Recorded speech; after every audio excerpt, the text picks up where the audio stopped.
Gunnar's Daughter, Chapter 15.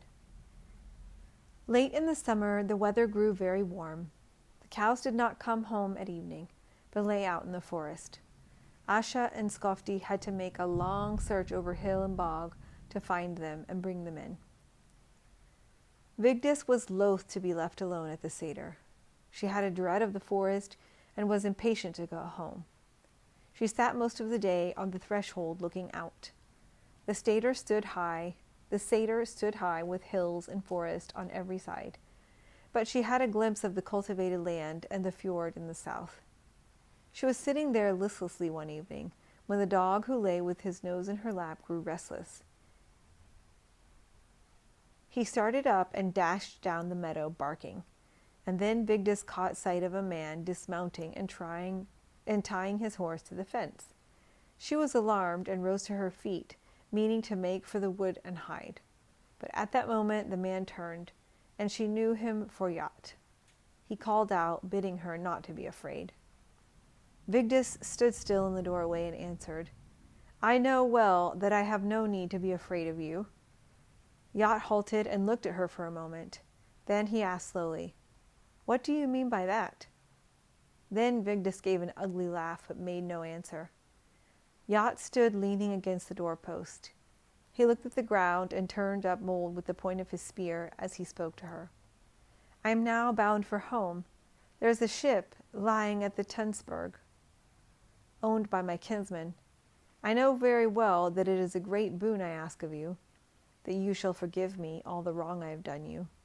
But so it is, that if you will now go with me, you shall have more honor and greater love than has been given to any woman before you."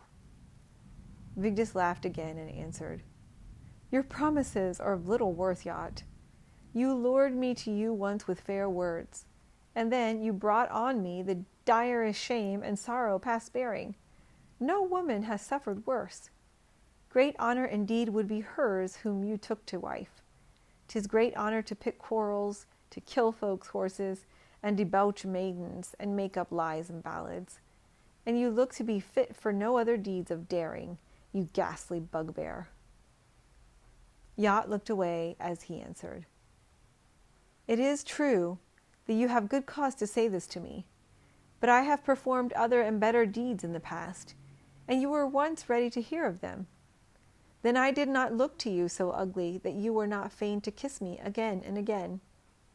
But I have had little gladness since we last spoke together, and bitterly have I longed to meet you again." "Maybe you thought," asked Vigdis, "that I sat here waiting to see you again?" Then Jat looked up in her face and said, "Yes."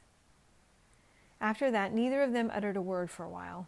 Then he asked again, "Tell me now, Vigdis, whether it be true that I have a child in these parts or not." Vigdis laughed and answered, "That may well be, but I know nothing of it. I have not inquired of your dealings."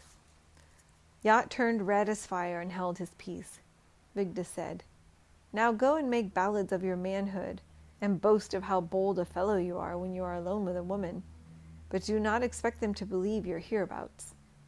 No one here takes much account of a jealous suitor's gossiping." Jat stood silent, not knowing what more to say, nor finding it in his heart to leave her. He saw clearly that she would not change her mind, and that there was a small chance of his ever finding her again. And it seemed a grievous thing to lose her. Then he called to mind the priestess's knife. He took it from his bosom and handed it to her, saying, "Do you remember that you dropped this last year, the first time we were at the high place together?" Vigdis took the knife, and with a sudden movement she bent forward and struck at his throat. The blow caught his collarbone.